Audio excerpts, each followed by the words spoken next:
Vadakara model എന്ന ഒരു പദം നമ്മുടെ രാഷ്ട്രീയ ചരിത്രത്തിലുണ്ട്. അതെന്താണ് എന്ന് നമുക്ക് എല്ലാവർക്കും അറിയാം.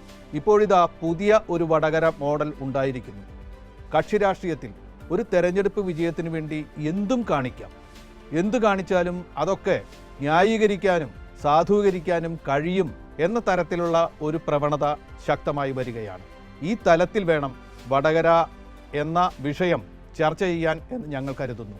വടകര പ്രശ്നം ഇപ്പോൾ ഏറ്റവും അവസാനം എത്തി നിൽക്കുന്നത് RMP നേതാവ് KS ഹരിഹരൻ കഴിഞ്ഞ ദിവസം ശൈലജ ടീച്ചർക്കും ഒപ്പം തന്നെ മഞ്ജു വാര്യർക്കും എതിരെ നടത്തിയ സ്ത്രീവിരുദ്ധ പരാമർശം RMP ന്യായീകരിക്കുന്ന ഒരു നിലയിലേക്ക് എത്തിയിരിക്കുന്നു എന്നാണ്. ഹരിഹരന് പറ്റിയത് നാക്കുപിഴയാണെന്ന് RMP general secretary N Venu ഇന്ന് വാർത്താ സമ്മേളനത്തിൽ ആധികാരികമായി തന്നെ പറയുകയും നിലപാടെടുക്കുകയും ചെയ്തിരിക്കുന്നു.